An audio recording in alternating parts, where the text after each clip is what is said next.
feel weird. I don't need a hero to save me. I don't know why the kids always crying. I've been thinking about all the captains that we left in the wasted. Halo teman-teman, kali ini aku bakal ngajakin kalian untuk bicara tentang dunia pertanian dan penyuluhan pertanian. Pertanian adalah kegiatan pemanfaatan sumber daya hayati yang dilakukan manusia untuk menghasilkan bahan pangan, bahan baku industri atau sumber energi, serta untuk mengelola lingkungan hidupnya. Kegiatan pemanfaatan sumber daya hayati yang termasuk dalam pertanian biasa dipahami orang sebagai budidaya tanaman atau bercocok tanam, serta pembesaran hewan ternak atau raising, meskipun cakupannya dapat pula berupa pemanfaatan mikroorganisme dan bioenzim dalam pengolahan produk lanjutan. Di Indonesia, terdapat berbagai macam sistem pertanian yang berkembang.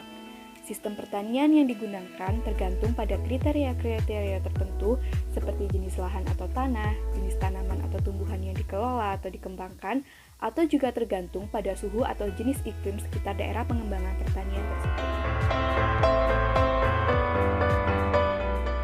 Selanjutnya, kita akan membahas konsep keberlanjutan menurut SDGs 2030.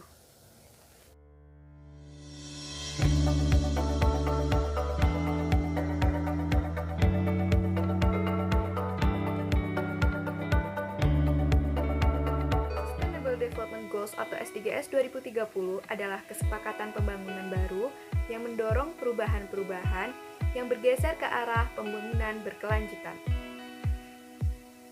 Sistem ini berdasarkan kepada hak asasi manusia dan kesetaraan untuk mendorong pembangunan sosial, ekonomi, dan lingkungan hidup.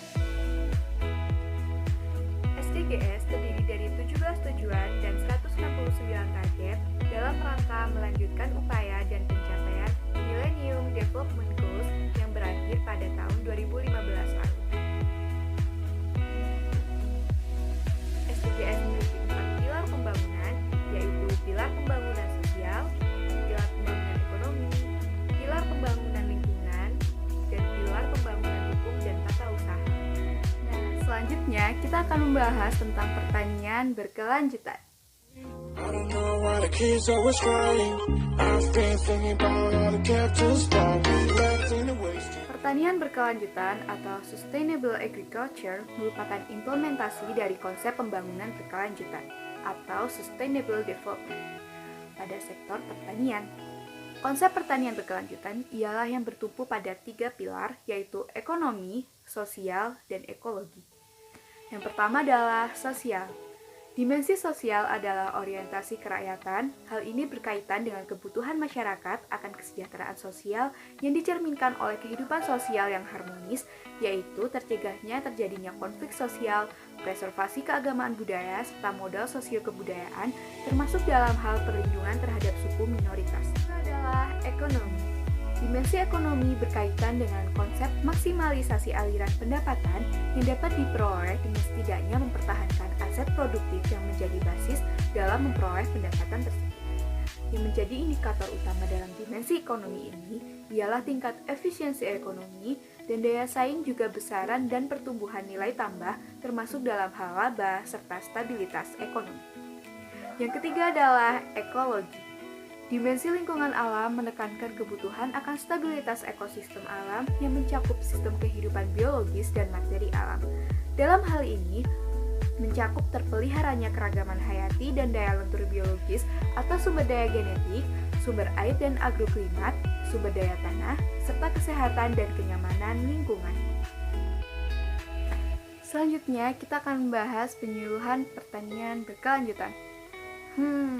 Apa itu penyuluhan pertanian berkelanjutan? Pengertian penyuluhan pertanian berkelanjutan menurut Wikipedia adalah suatu usaha atau upaya mengubah perilaku petani dan keluarganya agar mereka mengetahui dan mempunyai kemauan serta mampu memecahkan masalahnya sendiri dalam usaha atau kegiatan-kegiatan meningkatkan hasil usaha dan tingkat kehidupannya. Kesimpulan yang dapat diambil ialah bahwa memang sudah seharusnya penyuluhan pertanian berlandaskan keberlanjutan agar mencegah kerusakan lingkungan serta mendapatkan keuntungan berupa penghematan biaya dan lain-lain. Itu tadi beberapa informasi mengenai pertanian dan juga sistem penyuluhan berkelanjutan. Bye-bye!